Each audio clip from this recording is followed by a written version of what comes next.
Hi, welcome to the Influence Women webinar tonight with Anna Zielinski.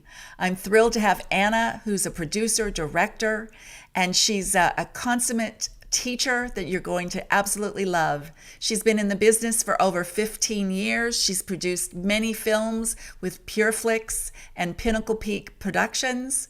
In 2014, Anna served as one of the producers on God Is Not Dead. By 2021, she'd produced and directed Courting Mom and Dad. Then she went on to continue in her portfolio as the executive producer for The Encounter, Sons of Thunder, Redemption, Redemption Road, the series, and God Is Not Dead, and In God We Trust.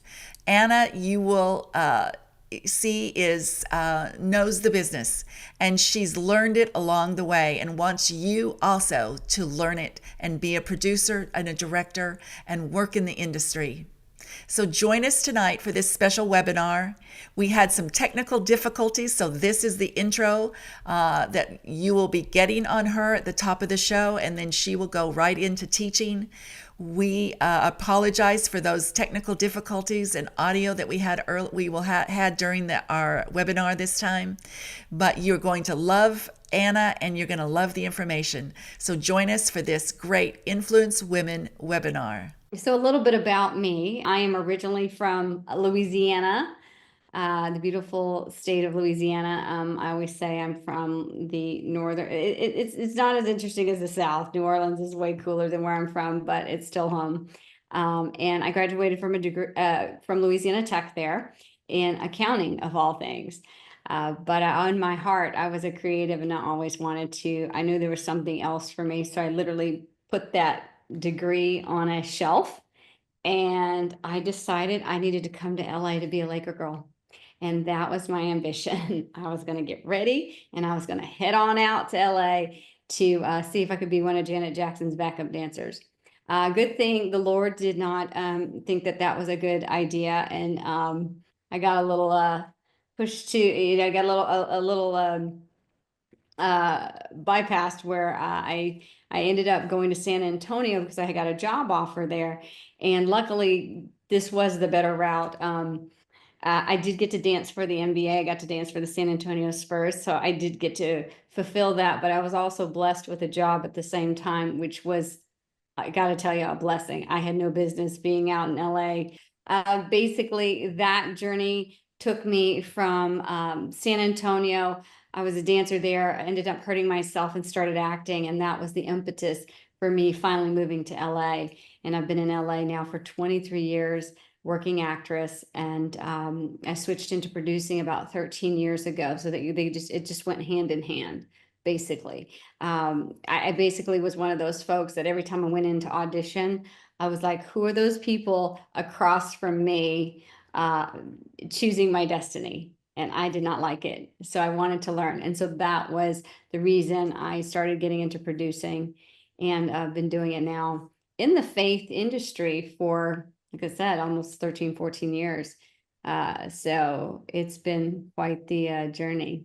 So again, the purpose of this webinar is producing with purpose, right? I wanted to talk about this because you know, when you embark on doing a film and really, and as a female getting out there, there's so much that's going to get thrown at you. And, you know, I always say preparation is your superpower. Okay. As a female in this business, I am here to tell you it is male dominated all the way. And when you, as a woman, don't come in with your ducks in a row and you don't know your you are at a disadvantage. And that's the first thing I want to lead with here before we get into the little minutia and some of these things. I have some some points that I'm going to go over, but I can't stress that enough. When I started producing, I needed to know everything. And it's my nature. My dad was always like, why are you always asking why? Well, because I need to know. It just made me feel safer. And the more prepared I am, just the taller I stand, it just, and then we probably know that from life, right? There's certain things you've winged and you're like, wow, I was surprised that worked out. And there's other things you're like, you know, I could have done better had I had my ducks in a row. So overall, as women, is that you need to know. So, the first point I wanted to talk about is, when you get into producing, there's a lot of things that you may hear. And so let's talk about our first point, resourcefulness over resources. I want to just jump right in here. One of the biggest myths in filmmaking is that you need this huge budget to make a great film, right? But I'm here to tell you, it's not about how much you have, it's about how you use what you have, right? And as women, we're incredibly resourceful. Oh my gosh, we have jobs, we have kids, we try to juggle all these things, and it's never a knock against men, but we're created differently. We're just different. And I think women make fantastic producers innately, because we can juggle all these things and not implode. So I want to encourage you, when we're talking about resourcefulness over resources, put on that hat. Put on the same hat that you used when you planned your kids' birthday parties. Okay. Or you getting together the family and you're having the reunion. I mean, things get thrown at you left and right. It's kind of what I did when I jumped into my first film. I did have, so as I mentioned in my intro, I have an accounting degree. So when it came to budgeting and understanding line items, that felt natural. It felt like a normal, an easy segue. But then you had like 100 other things that I didn't know. So the one things, a lot that I learned on independent filmmaking is that you need to know how to stretch that dollar, and you need to know how to be really creative. Okay. So it's not about waiting to have more money or the right team or the perfect conditions. If you want to start something, you start it now, and you start with what you have in your hands. Okay. Because you get analysis paralysis if you think about this stuff too much. So, doing my first film, it was like for $250,000. I really wanted to do this film, and I had to come up with $125,000 to make this movie in order for it to be pulled off. Now, mind you, again, totally first time thing. All I had was the passion. So guess what? The friends and families got a knock on the door, and I'm like, you need to invest in me. So when it comes to raising money for your film, that was my way of being resourceful, right? I'm going to go to the people in the circles around me who believe in me to get that little something. Now, what do I do in exchange? I'm prepared, I'm learning, I'm understanding. And maybe at that first film, I didn't know anything, but I knew enough to get me to the next step. So that's why I think it's really important for you to always have that mindset that use what you got right in front of you. So, we can get into more specifics on a more literal scale, like, especially this day and age with just inflation and everything, you got to learn how to negotiate. You got to learn how to make deals. You got to learn how to make trades. You can't be afraid to ask for help. And you would really be surprised about how many people will really help you if you ask. So bartering services or tapping into your community for support, you will be very surprised when you ask. Again, are you prepared? Do you know your script? Do you know what you need? Do you know how many locations you need? That's something that's easily lined out on a sheet of paper, right? And if you know, and now I go to whatever vendor and I have this energy and I'm just like, I just know I can do this. I just need some help. I might need discounts on this or so-and-so with whatever. People feed off of that, and they want to help, and you'd be surprised. So that's probably the best advice I can give right off the bat, because a lot of times we talk ourselves out of things because you're like, well, but, and I don't, and maybe this, put that little voice in a box over here. Let me give you a real world example, like resourcefulness, like on our most recent movie, we just did God's Not Dead, In God We Trust. And, we were really, even on that level, that movie was about a $3 million movie. Okay, who am I kidding? We had reshoots. It was about $4 million movie. That's still a low budget movie in the big scheme of things, right? So, I'm still working with the director who wants, we had this debate scene, and they wanted 500,000, 600,000, like lots of people. And I'm like, okay, we only have this much money, and the bigger the venue, the more you have to fill, and it's all scale. It scales up, right? So, you know, I'm in that moment, I'm having to be resourceful. I'm having to think of places and locations. We shot this in South Carolina, which, by the way, is a fantastic place to shoot. I'm giving a shout out to them if you guys are ever looking. Oh, okay. See, so yes. And the film commissioner there is That's where I amazing. live. That's where I live. Yes, all right. I wasn't part of that, but I do remember seeing the casting calls when they were looking for stuff. So, Well, you guys got a fantastic state. They got a lot of money and they want to give it to filmmakers, independent filmmakers. They just want to give it away. That's a whole nother talk that, you know, at the end, I'm going to point you to a resource where I talk about all this on my YouTube channel. Because again, every little bit counts when you're trying to make a movie, and you've got great states that are working with you and you can get incentives. That's a discount. Do it. Never do it without that. I mean, there's so many states now, and I know you guys are all over the country. I can't wait to hear where you're from. So to continue on that example, you know, we were trying to find that happy medium between having this grandiose, like Republican convention style, like scene, and I only have $50,000 to shoot this. So, you know, I had to become resourceful in the moment, in the way of communicating with the director, and then also trying to find locations that could double as this beautiful venue, which we ended up finding, and we got a great price. We told them who we were. You know, it helps that we were a faith-based film.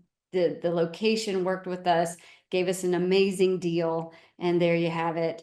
You see it now. It'll probably be on Netflix now. It was theatrical release back in September, and then now you can just see it online. But you would have never known that it was a smaller venue. Like how you shoot things, how you dress things. It's all about being creative, right? And working with really creative people that can help pull that off. So that's kind of in a nutshell with what I was talking about for that point. Again, I'm just brushing over things on a contour level right now with you, but I always like to tie in my faith in what I do, and you have to remember that sometimes we already have everything we need, right? We just have to look at it differently, because I believe God gives us eyes to see hidden provision. So you need to open your mind and your heart to that, because I always say we're our worst enemies. We get in our way, and if we could just kind of open that purview just a little bit, it's right in front of us. So my favorite part is to hear from you a little bit here. I just want to prompt you guys in the way of, what's one creative way you made something work when the budget was tight? Kathleen? Thanks. Yes. No, thanks, Anna, and thanks everyone for your patience. I just posted in the chat. This was a first time for us to have these technical difficulties, but I appreciate all of your patience tonight in us working through them. I was not able to introduce Anna to you, but I'm sure many of you are aware of who she is. She's a producer. She's been in the business for 15 years, mainly with Pinnacle Peak Pictures, and partnering with David A.R. White at PureFlix Pictures for many years. She's done multiple films, produced and directed, and we're thrilled to have her here for the Influence Women podcast tonight. Again, I apologize for the difficulties we had earlier on. I'm glad that Anna was able to just start and jump in with asking or with teaching you some key points. If you do have questions, I'm going to go ahead and let you open your mics and go ahead and post them or pose them yourselves to her on budgeting questions, creativity questions. One of the things, Anna, I'll start in, that I know that most people don't think about is when we do have a movie idea or a script in front of us, we don't always think about distribution right off the bat. And yet it's one of the key places that we are going to need. And it's one of the first places actually we should be thinking about when making a film. So could you speak to distribution a little bit and what you've learned about that? Yeah, absolutely. I just want to make sure no one had like a response to that question I threw out there about anything about something that you worked when a budget was tight, or is everyone kind of still new to the producing world? Kind of new. Totally fine. I have Yep, I kind of think a workaround fix it if you want to hear. I'm Okay. kind of new, but I did produce a short film, and when I couldn't afford lodging for my actors, I housed them at my house.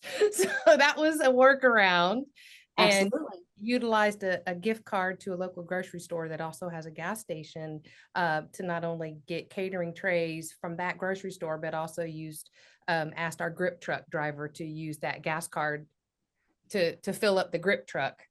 So it was lots of favors, but it was like a $200 gift card to Kroger, which is, they have a gas station. And I said, I want to leave this grip truck full with gas. So use this gift card. That $200 was like loaves and fishes. It just, it was very tiny. So I would consider that very creative too, to use Yeah, it that way. absolutely.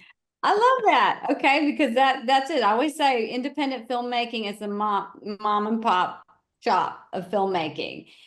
So to kind of segue into Kathleen's question about distribution, yes, and that's very tricky, but like, so obviously in my world, it was kind of tied in. We were a production company who also distributed our content.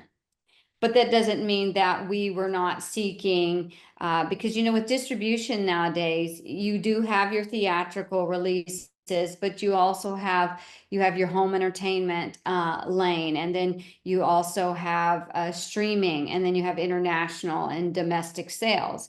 So what's interesting, and I speak about this on my YouTube channel about just distribution and how it's changed in the last decade, right, Kathleen? Because Yes, there was a very time much where changed. there was windows and there's structures, and you can't go from one window to the next without finishing that. And now it's, you can do it yourself. So that's what I think is empowering too, is that you need to create a plan though and do your research. Genre matters. Mhm. Who's attached in your movie is huge. One of the first things, like I said, we were one and the same as a distribution company, is who's your lead? Who's your name? Who am I going to put on this poster that is going to sell the movie? And that's really what it comes down to. And it's the chicken and the egg sort of thing. Because if you're trying to fund your movie, right, you need to, the EP, you need to wow them with, I got so-and-so attached in my movie. But do you really have that person attached? Because the agent is like, well, I need an offer.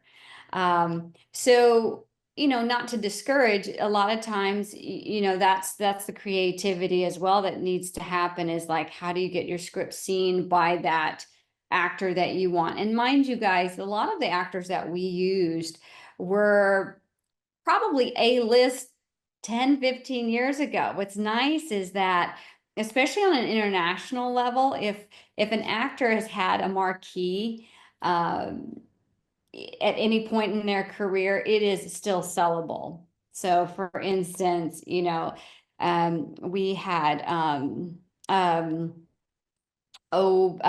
Patrick, see, I knew I was gonna give a name and just totally forget it right here. Right. Um uh Lost Boys, guys, the cutie patootie lawnmower man, Jason Patrick.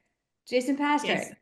Mhm. Okay, Lawnmower Man, like the Vampire, Lost Boys, that sort of thing. Okay, so David just did a film. He's put him in there. We got him for a couple of days. Well, there you go. And when you and I know this can go into way more, but ladies, when you're doing a breakdown of your film, you really need to look for those characters that you could shoot out in a day or two, because then you get more bang for your buck. I could go in and say, okay, Mr. Patrick, I can pay you $200,000 for 1 day's work, 2 days work. Great. Well, that 200 is going to come back to you tenfold, because Now you have a marquee name. It doesn't necessarily have to be the lead, but now I can put them on the poster. I can lead with that with the distributor. And now we are having a real conversation about making a deal here. So, yeah. Great point here, Anna, that to make though. What about, have you done much work with bringing in YouTube stars? Because we have a thing in Hollywood called a Q score, and a Q score is the amount of people that actually are following certain people online who have different shows and different personalities, and some of those, and most of those Q scores are people who have more followers than some of our celebrities today. So that might be a creative place to start in looking at a Q score and someone who's working and doing something digitally on YouTube or TikTok or Instagram, and the followers that they have. Have you explored that much in your casting? Yeah, we have, and coming from the world, being an actress where it was about your reel and the quality of your work, and now it's about, how many Instagram followers do you have or Facebook followers do you have? Well, a little broke my heart a little bit, but the bottom line is, yes, they are considered stars, and sometimes harder to get than other stars. I mean, you're still dealing, they have agents, they have managers too. They're in, it's not like on the cusp of when, here's a novel idea. Let's get with that YouTube follower has 5 million, 10 million subscribers, etc. Now that, everyone's in the know, but can you get in on someone maybe up and coming? Sure. It's the same sort of hustle though. You need to have, again, and it's what I talked about at the top. What does your pitch deck look like? What does your story like? Is it in alignment with who these people are? You don't want to mismatch that. And if you have your marketing assets like solid, then the sky is the limit. But it's still work. I mean, you're going to have to work through the same channels, but definitely an angle as well, in tandem with film and TV star With a actors. star that's had a following in the past.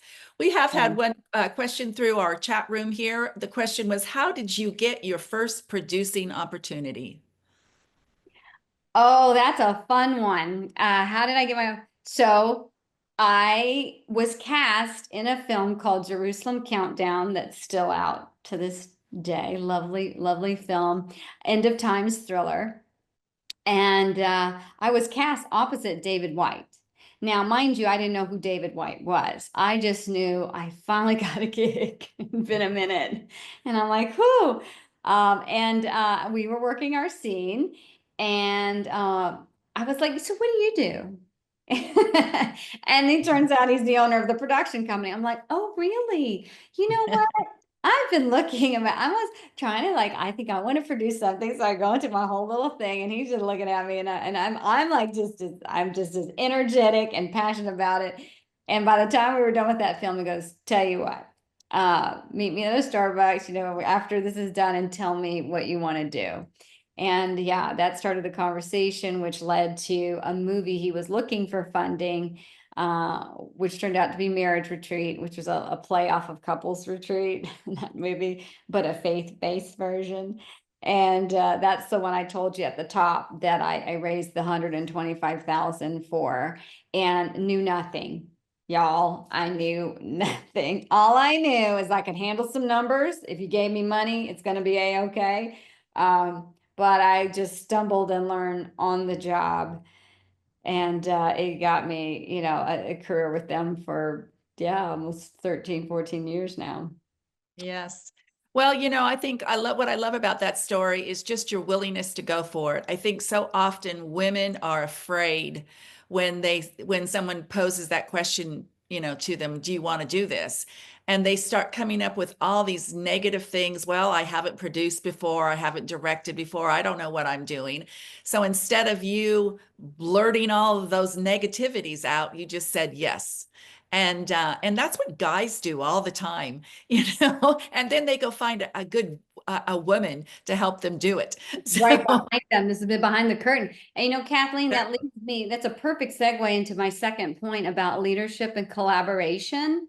I'd love to jump off to that point to yes, go continue for to it. say, ladies, okay, so leadership on set isn't about being or having the loudest voice. Okay, it's about the energy that you bring and how you communicate. And again, I come back to preparation is your superpower. If you show up and you know, it just permeates the whole room, okay? And you don't have to prove that you belong in that room. You know that you're there for a reason, and you just have that authority and you walk in. So I guess what I'm trying to say is the one thing I learned is how powerful just language is. Instead of saying, I think we should, we're moving forward with this.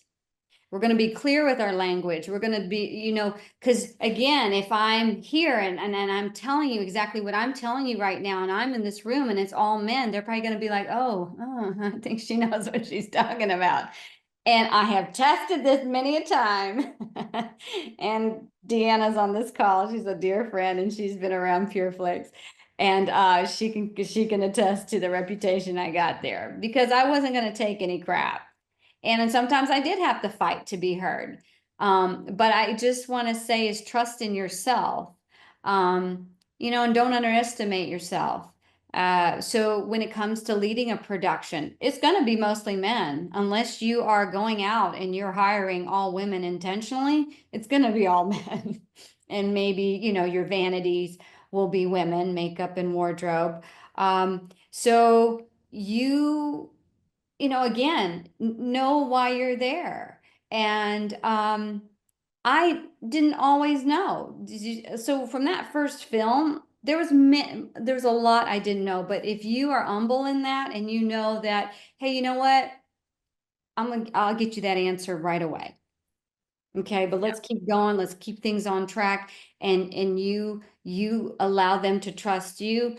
This isn't a power play by any means. I mean, most people on set were kind to me. Every once in a while, I get that guy, and we'd work through it eventually. But I wanted to produce and I wanted to be there. So I wasn't going to be intimidated, but I was excited. I'm like, I'm here. I'm shooting a movie. Oh my gosh. Okay, what? What's a permit? I was supposed to get a permit for this place. I got caught with that many times. I was like, Yes. okay, tell you what, let's go sign that paperwork. I can write you a check right now. Please don't kick me off this set. And No. Anna, it starts in every situation over and over again. There'll always be something that you haven't done before, I believe. Especially as you move and shoot in different states. I've shot all over the country and worked all over the country, and there's always something different, some other hoop that you have to go through. My husband's worked and had to pay bribes to get people out of, a jail that they had put in the airport at one point to keep people from leaving the country without paying what they wanted to have paid under the table to them. I mean, so you deal with what's thrown at you. But I love what you've said before, that God, and what it says in the Bible, God equips, those he calls. And Mhm. so I believe that sometimes we have to just sit back and pray and ask God and say, I don't know where to get this answer, but lead me to that person. And I often say to women, we have to put our big girl panties on and just do it, Mhm. just do it. So I love that. Love that Yeah. about overcoming those obstacles.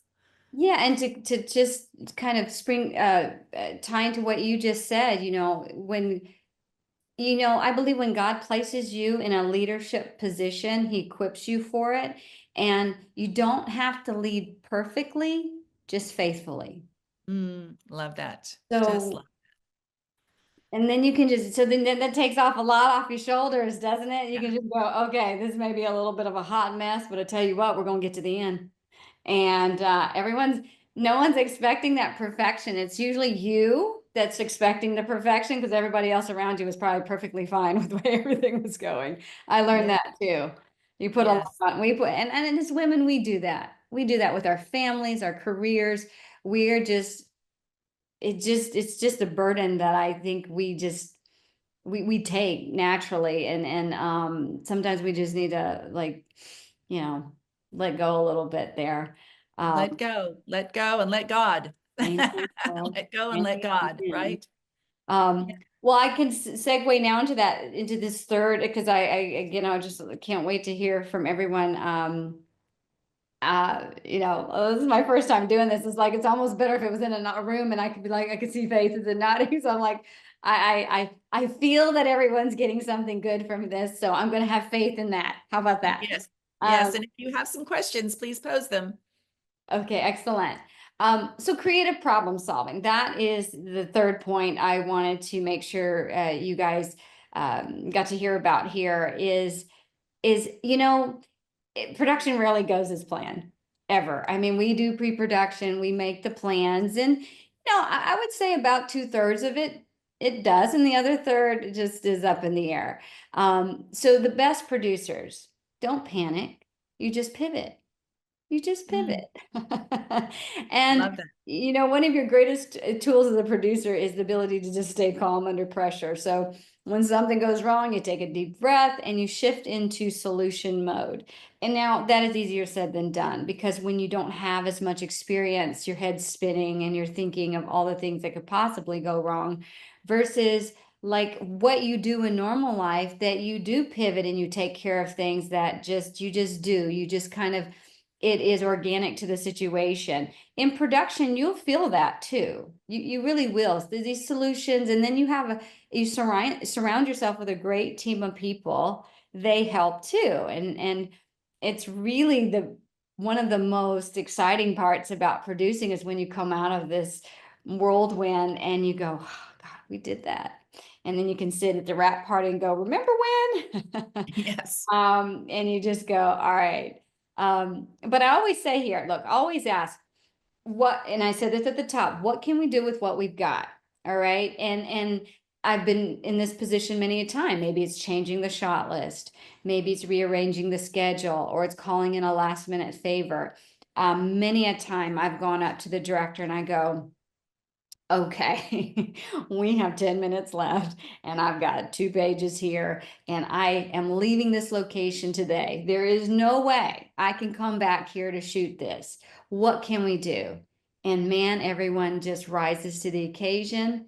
Every once in a while, I've gotten that one director that'll just, be very married to what he wants to do and makes it a little bit harder. And then you learn how to, speak to them in their Yes. language. Love that. Which is more like, Gently and kindly, with honey. but firmly. Just firmly, but most of the time, people are going to work with you. So nothing's It's ever about the written in team, stone. isn't it? It's about the team. 100%. It's about collaborating as a team and working as a team. It's why in Hollywood, people go back and rehire their same DP, rehire their same grip, rehire their same gaffer, rehire their same makeup person, is because you've worked with them and you know them. You know that they're going to be on your team, on your side. They're going to go break their rear ends and get it done, if it, just to get it done. And they're on your side. And those ones that aren't, those difficult ones, well, those usually aren't rehired. And so it trickles away, and you have this core group, and we've had it, we known each other so long in our group at the production company, and it turns into a family, and you really, sometimes when a production's over, you go into this little bit of a mourning period, because you're just like, wow, you spent day in, day out in the trenches with these people, and then it's over. And then you go, when do we do it again? yeah. So, and again, tying this back into, understanding, and like I said, your faith, and how this works for me is that, sometimes when it feels like a problem, sometimes a problem feels like a divine redirection. Okay, that God, trust that God is already working behind the scenes. Maybe this wasn't the way it's supposed to go.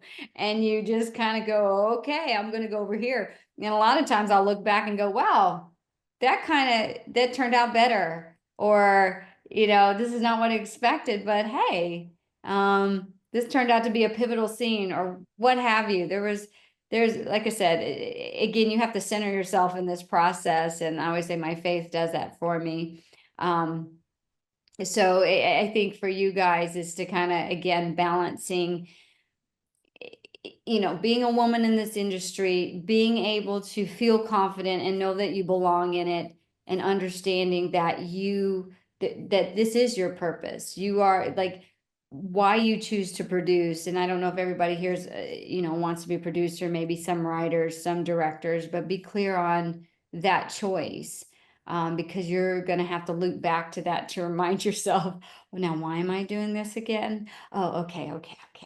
And then, keep moving forward. Yeah. Well, we've got a couple more questions here before our time runs out tonight. Okay. And certainly to just to make a final comment on what we've been talking about, we had to pivot tonight when I couldn't get my audio on.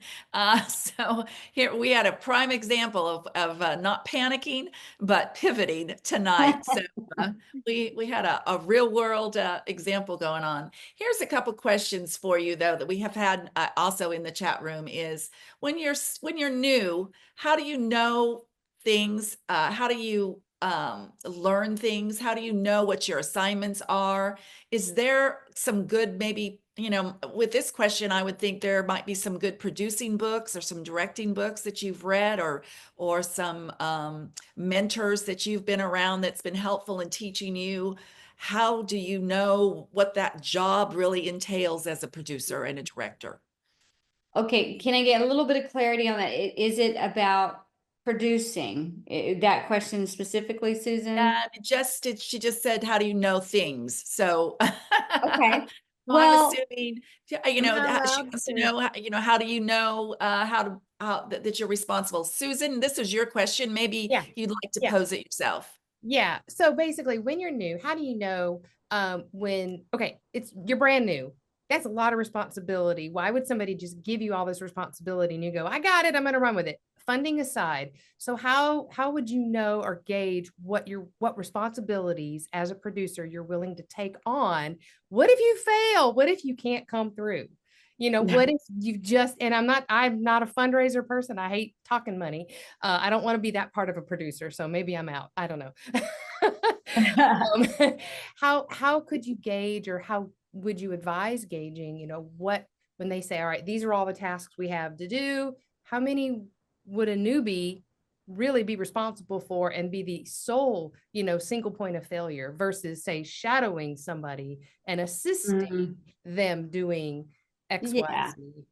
Definitely. When I started, I can just answer from the point of view when I first marriage retreat, right? So I knew what I brought to the table was, okay, I understood money and budgeting. So we still had to budget this money out. But I was shadowing David and Michael. Okay. So I do feel like that. And again, a smart producer surrounds herself with people who are smarter than she is. So you need to align with someone that you vetted and trust, because, okay, and then let's take the financing out. You've got the financing, because that's a whole nother line in itself and discussion. Yes, word of mouth, just really trying to, because everybody's a producer. Oh, I think you really do have to have a litmus test in place. IMDb is great. You can vet those projects. Because what would be great is, as you're a new producer, I brought in the money, I would find a really great line producer / maybe production manager. And line producer is tricky because a lot of line producers can be curmudgeons. It's a different, it's like a true line producer is just, it's a glorified accountant. And that person really, and especially with a lot of experience, that person has never really left the office. Now, how do I know this? There's a lot of resources. And now that we have, There are some great books out there, but you can get online. Look, I'm a big fan of Chat GPT. I was just going to say the same thing. His name is Charlie, Yep. and Charlie helps me with this, helps me with everything. Do not be afraid to start, ladies. Learn AI, learn all the different things. I've learned Canva, I've learned Chat, a little bit of Mid-Journey. Learn this stuff. It's the way of the future. Don't be afraid of it. So sign up for Chat GPT. You can Google, you can just go, hey, Charlie. So, or you can name it whatever you want. I want to produce, give me some ideas, because really it's a glorified search engine because it's pulling everything from all the resources on the internet. So you don't have to just Google it. And then you can have a more of a more focused conversation. That's where you can get your info on. Definitely do your homework. You need to know what a producer is, line producer, production manager, coordinator, assistant coordinator, a PA, grip, da, da, da, da, da, da. Yes, I had my cheat sheet, but I was still like, what's the best boy? Okay, that guy, got it. It still took me years to learn all the different departments, but I at least started with what I know I needed to know is, what are the key departments I have to have covered. But what's great is, so once as a producer, you get your line producer or production manager, those people come with the coordinators and assistant coordinators. So that'll be a referral system.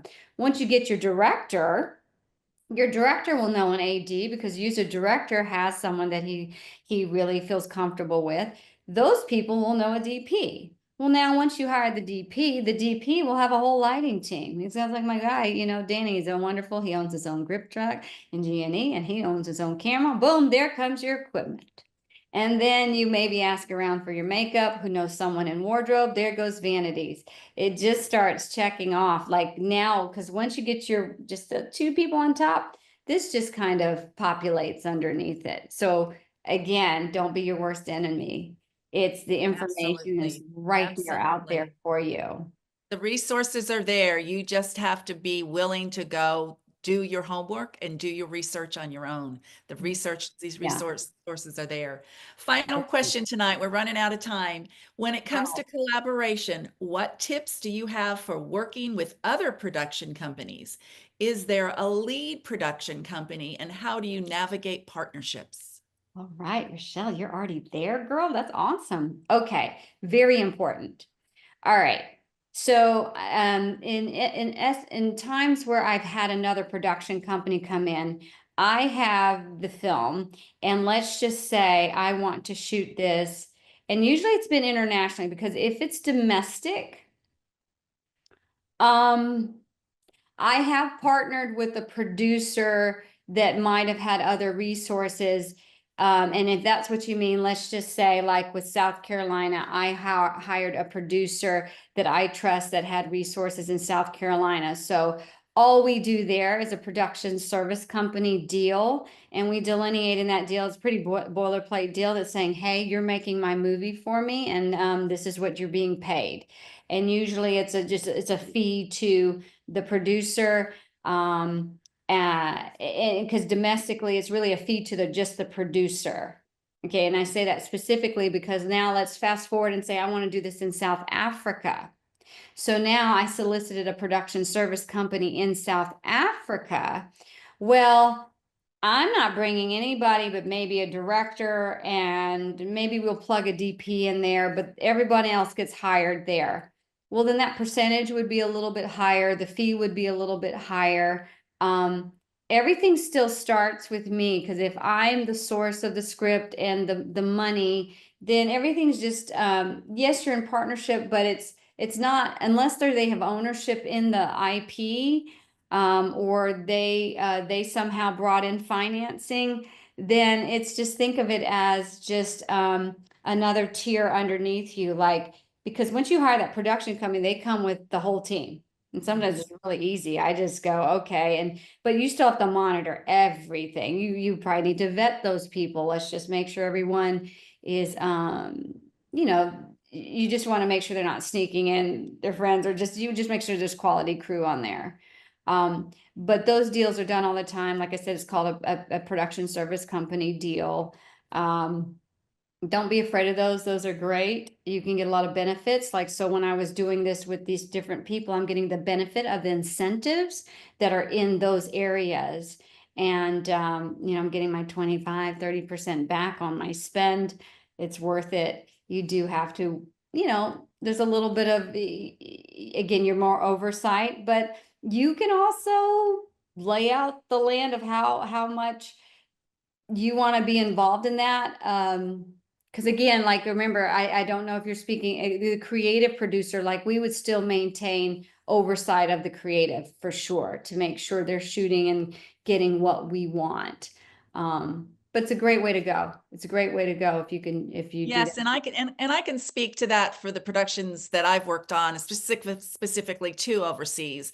We usually have that lead production company, and then but we don't surrender our creatives to creative capacities and what we want to do creatively. They're there mainly for technical issues, makeup artists, costume people, you know, some of the people that are actually the boots on the ground, and they're there specifically. You want to hire them because they're familiar with the camera equipment and the terrain and the locations and some of the permits and things like that that are difficult for you to handle, you know, in this country. So, you know, but I would also, you know, add that get recommendations on those partnerships as well. Do your research again and make sure that they are legit and they're honest and they are people you really want to work with, because if not, that can really mess up your whole production as well. So and we've had some instances where we've had to fire those production companies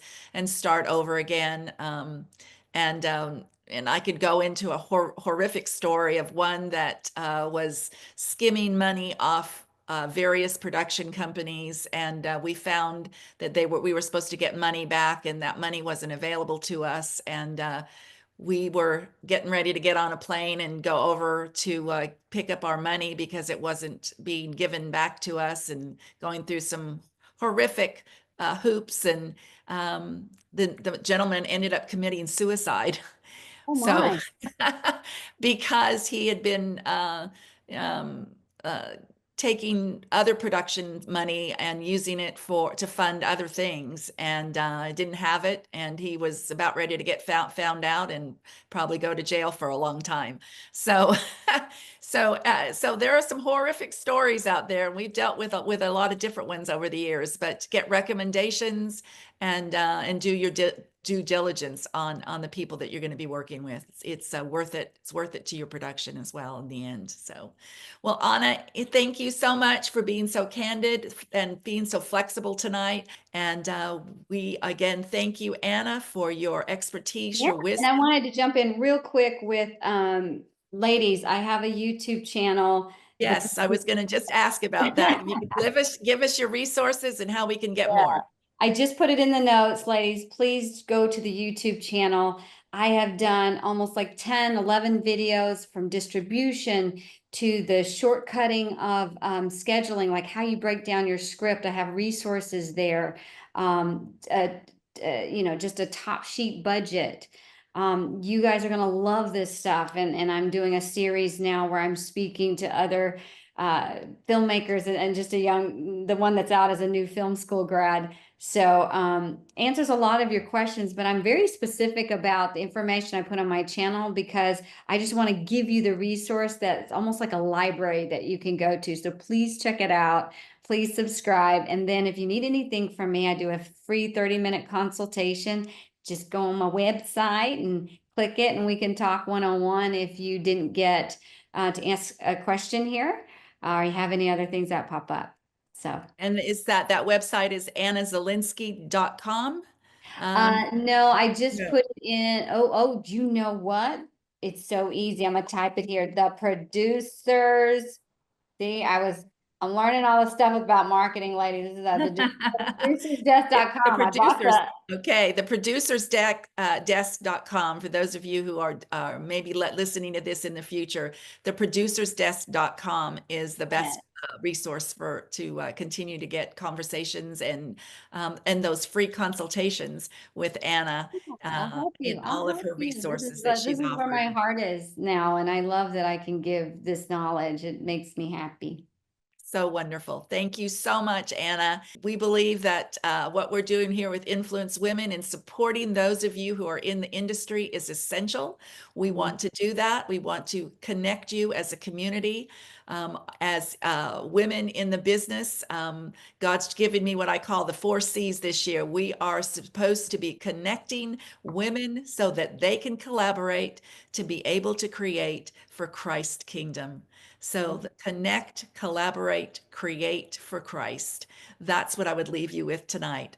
Thank you so much for joining us tonight, and we'll see you next month in May. Check it out at influencewomen.org for our next Influence Women webinar and our podcast. Anna will be doing a podcast with us later on in the year as well, and I know you don't want to miss that one as well. Have a great evening and good night to all of you.